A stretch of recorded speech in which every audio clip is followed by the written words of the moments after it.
Welcome to our today's talk about biosensors enabling complex solution analytics, a new quality control gold standard for cell therapy. My name is Dr. Volker Gatterdam from lino Biotech.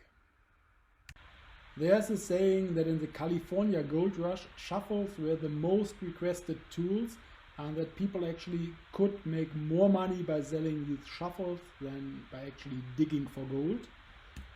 And here you see a picture of the lino Biotech team, and we tried to bring a tool for the current cell and gene therapy gold rush to the market, since we think it's a very interesting opportunity. Our tool is a visualized reader in the lower left, together with the corresponding consumables.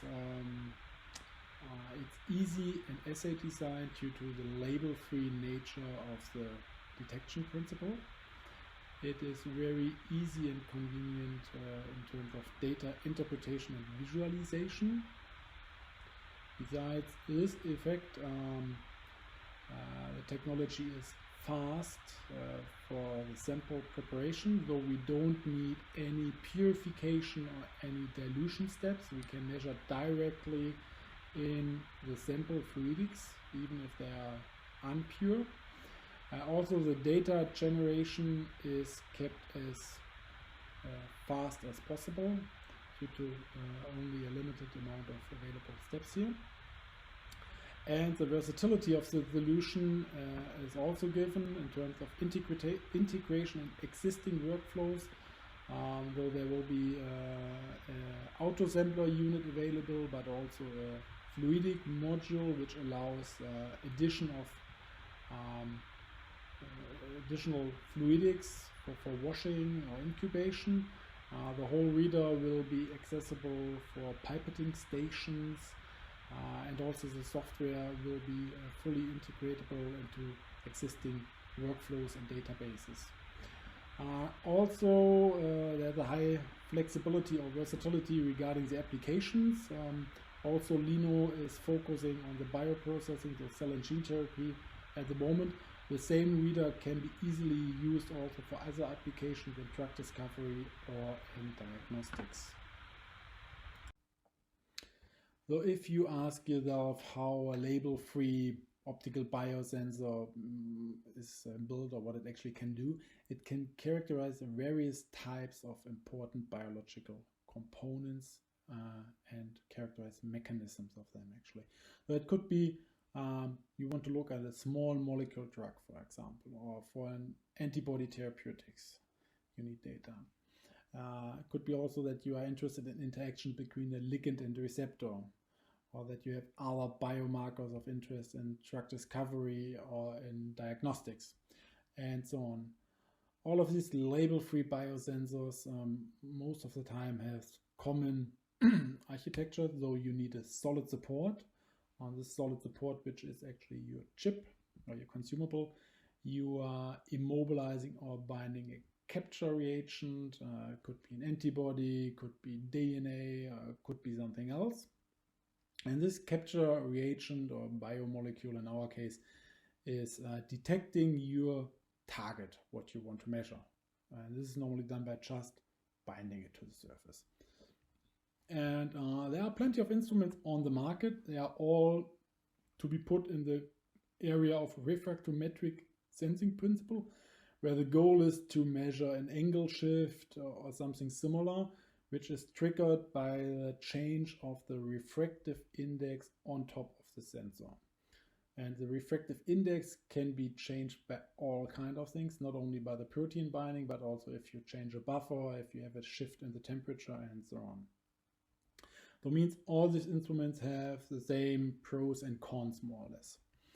And there's a second class of interactions around, or known at least from the physical point of view, and this are the diffractometric label-free biosensors. And actually here there's nothing on the market according to our information, and lino is the only provider who tries to make these advantages available for scientists and customers. To understand a diffractometric biosensor, I shortly like to refresh your mind about diffraction. Diffraction is a physical effect, for example, of light, when light is interacting with a nanostructure in the same size regime as the wavelength of this light. In this case, it's several hundred nanometers, and if you shine white light onto one of these nanostructures, the different wavelengths of the light get diffracted, or actually redirected in a certain angle, which you can see here, and they are split apart into the different colors of the rainbow.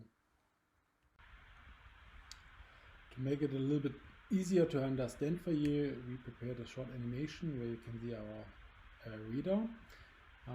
Our chip is composed of 54 individual sensing areas, which we call a mologram, and these molograms have the desired nanostructure, which can be seen here in yellow. And these lines are active and inactive by a modification with a binder, in this case again an antibody. And now if light is hitting these active lines, as mentioned, the light gets redirected in a certain angle. And if now something is binding to these antibodies, or the target molecule, the efficiency of this redirection of light is increasing, the more light is redirected. And since every line is slightly different, we have a different angle for each line. And if you now zoom out, you will see a very nice focusing event that all the redirected light is going into one single focal spot and point. And the light intensity of this point is representing the amount of bound biomaterial on top of one of the mologram structure. By this effect, each mologram is independent from its neighboring mologram, so you can have really 54 individual binding events measured on one sensor chip. To again compress this more or less in a nutshell, you have this biosensor and you have a camera system which is detecting the spot intensity. Light which is hitting the mologram is redirected, and the amount of redirected light or the amount of diffraction is proportional to the amount of bound biomaterial or target. So a mologram is a binding pattern that coherently assembles biomolecules in the end. It's an artificial word made out of molecules and hologram. And actually a mologram is nothing else than a biological hologram or a biological two-dimensional lens, to put it in these words. Even though this rather sounds a little bit complicated, the user in the end has a very simple or convenient representation of this binding event. You just look for the spot intensity over time and you get this typical or well-known behavior of an association, dissociation, binding, rebinding events. And this data can be even more easily represented for quality control in a more or less okay or out of specification data point. Focal molography combines actually a unique set of advantages because it's a totally new and different detection principle. As mentioned, the technology is label-free, so we are not required any fluorescent dyes or nanoparticles for enhancement. The technology is fast because we don't need any pre-equilibration of the sensor surfaces. We don't need temperature stabilization for the sensor or for the instrument before you start to measure. These are all things which can be neglected here. We have a possibility of multiplexing, as you saw. Since every mologram is independent from the neighboring mologram, you can nicely have a binder A besides binder B, besides binder C, and so on, and you can fish for all of these kind of targets in one sample without minime cross reactions. The whole system is very stable due to this nano-sized self-referencing principle of focal molography, and this really makes it very stable against environmental influences. One of the biggest advantages of focal molography is really the possibility to measure in a complex sample. This actually means you can directly measure in, for example, cell culture medium, but also direct in patient fluids, and you don't need dilutions or purifications beforehand. And nevertheless, the whole instrument and software are designed in a way that you can combine it with an automated process in your laboratory environment, so that it is accessible for pipetting robots, that the software can be used for sending data to databases, but also receiving data back, to really have a fully integrated system here in the workflow. To give you a better understanding about how the data is generated and how the data look like, again, here you see a real experiment of an antibody which is binding to a surface, and here you see actually the camera image of these focal points. Here are not 54, it's only a subset, and there's also another effect visible. If you overlay the coherent structure of the monogram, or actually the structure itself, you see that only the top row and the lowest row give you a signal. The middle row, the structures of the molograms are rotated by 90 degrees, and if they are rotated, they are not aligned properly to the incident light. Therefore means these structures in the middle are not coherently according to the incident light, and therefore they are generating no signal. And that's the same principle like you will see it for non-specific binding of any other protein to the surface. Everything which is binding and has not the proper orientation, like the top and the lowest row, will not give you a signal, even if it's totally identical in terms of binding effects. Yeah.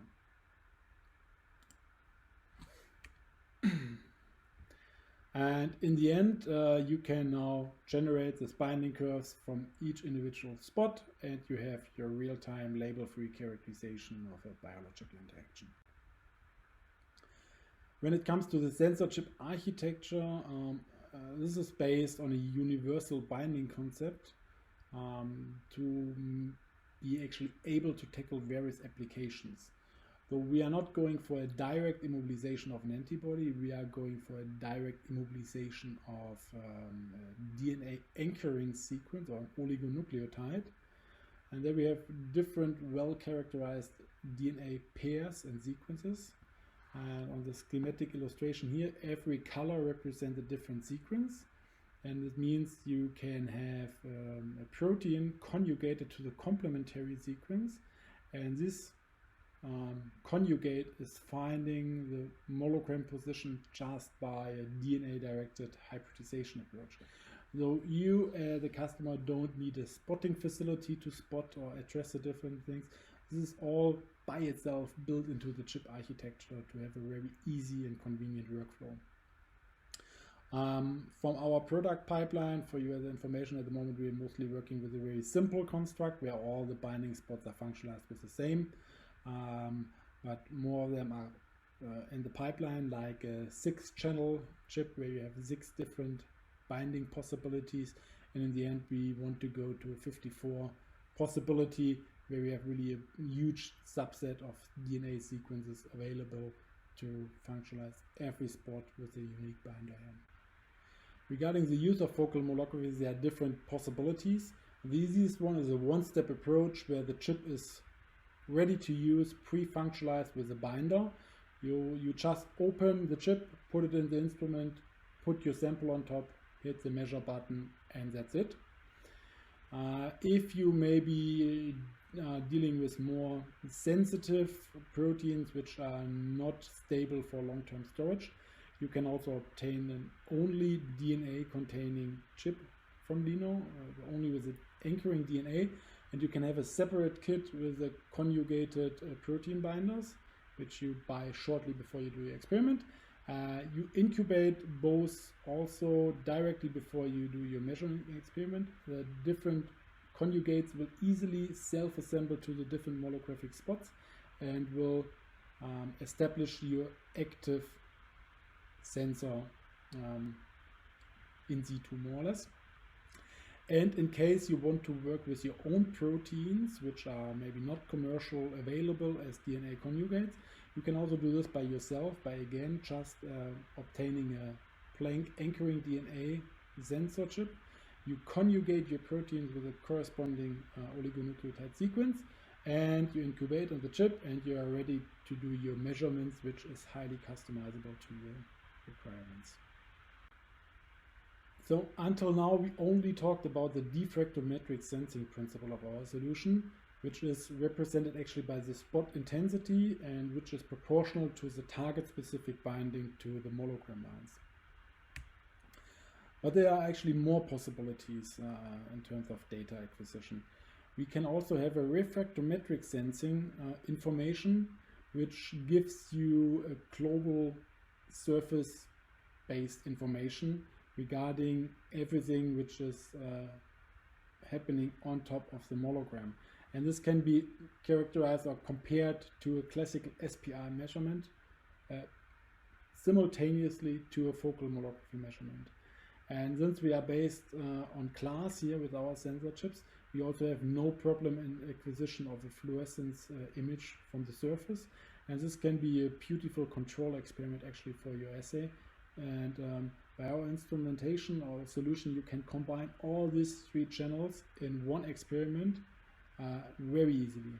And this means you can actually obtain more information from the same experiment, and therefore you can increase your analytical value of the assay at all. And for example, in living cells, it could be like in the diffractometric channel, you like to measure, for example, a specific membrane receptor on this living cell, while on the refractometric channel, you get information about the overall cell adhesion or the shape or the status of the cell, if they are going into apoptosis. And on the fluorescence channel, you can still have a kind of control assay which you maybe used from your daily work, like a calcium flux assay, or just a cell stain for live and dead cells, or whatever you have in mind here. So other things when it comes to daily problems is really if you observe a baseline and you do then buffer changes or current changes in the buffer compositions and things, ideally you don't want to have any signal if you slightly increase maybe a salt component or something. And for focal molography, for lino's technology, it's very convenient actually for people, since as long as you're just changing environmental settings which have nothing to do with the biological systems, you have no contribution to the signal, means your baseline stays a flat baseline, as can be. For this experiment we had a running buffer supplemented with different concentrations of glycerol, or a high refractive index component, which is not affecting the measurement on our instrument, but it highly affects other refractometric based technologies. Here the competitor was a high-end SPR instrument, and you nicely can see all the artifacts and jumps which are arising even after subtraction of a reference channel here. So this makes your data evaluation interpretation rather complicated and tedious. So in the end, we actually need no equilibration of the chip regarding buffer, but also the instrument doesn't have to be equilibrated and temperature stabilized over a long time. You have less problems when it comes to high concentration of analytes, and with one of the lino instruments you can actually even measure organic or surface-based chemical reaction in organic solvents where you are going to from different states. A similar case is actually when you observe a baseline over a long period of time and you are adding no component, or you are not triggering any biological response here. You also want to stay stable with the signal, so you don't want to have any fluctuations here. And this is actually done also again in a comparison experiment with an SPR instrument, where just running buffer was flushed over the sensor for several hours. You see for the lino pre-prototype you have a very horizontal line, while the SPR instrument drifts from the baseline, even if it's reference corrected and highly temperature stabilized and so on. So SBR by itself has this kind of problem. So means actually we have a very good signal stability, minimal drift. This is especially interested when you think about the characterization of high affinity interaction, where you have to measure for a long period of time until you can resolve the off rate or the unbinding of something. And there this drift can interfere or overlay your actually desired information. The technology, as you can see, is temperature independent, since our instrument was not stabilized at all. And we are also insensitive to this non-specific binding events. If small impurities are accumulating to the surface, which is causing a drift for SBR, this will not be seen in our case. Some applications are interesting facts about focal molography. Here is a kind of a demo experiment more from the area of diagnostics. So we have 3 different binding events. The gray one is a purified system where streptavidin is binding to a biotinulated surface. The blue one is the same system, more or less, but in blood serum. And the red one is also streptavidin in a whole blood sample. So you see the binding events are slightly different due to the compositions, but actually the interesting part is the area at the beginning at time point 2 minutes more or less. Here we actually changed the system from the running buffer, which was a classical PBS buffer, to the matrix itself. So that means for the brown curve we stayed in the running buffer. For the blue one, we changed at this position to serum, or for the red one, we changed at this position to blood. And you see actually nothing is happening to the signal because no target molecule is present during this time in this complex matrices. Only at the point where we are added a spiked sample, we see the signal increase. And this really nicely show that no sample preparation is required. You can even obtain kinetic and thermodynamic data in a more realistic environment, since the more natural counterpartners actually of this interaction are maybe present. And at the end, the signal stability and intensity is really interesting regarding non-specific binding here. Second experiment which I like to highlight in the today's talk is the characterization of membrane receptors in living cells. Here from the experiment we have a monogram structure below adherent cell culture. The cell, of course, is several times bigger than the 200 nanometer lines. But nevertheless, in the cell membrane you have fluidic membrane receptors which are freely diffusing around in this lipid membrane. Once the membrane receptor of choice, which you are targeting by your binder on the active lines, is passing by, these receptors get arrested and actually fixed to this position. And this can be seen in the binding curve of A, where a cell which has this receptor is actually triggering a positive signal increase, while a cell culture which is lacking this kind of membrane receptor shows no signal increase at all. So first of all, it's very interesting for characterization simply on the presence or non-presence of a certain membrane protein. In a second step, you now can actually start probing this captured membrane receptor, for example by a ligand which is triggering a certain protein cascade, and in the end from this cascade it's known that a bigger protein is recruited from the inside of the cell, and this can be nicely seen here in the increase of sigma. And there's also a known antagonist of this interaction, which upon addition should trigger the release of this protein again, which can also be nicely seen in the binding behavior here. Though with focal molography you are really able to measure intracellular cascades and bring it into relation to extracellular stimulus here. And this can also be done in a very native environment of a living cell. With these examples and introduction to the technology, I like to close the talk. I thank you for your attention. If you are interested in getting more information, feel free to contact myself or any of my colleagues. And yeah, looking forward hearing from you. Bye.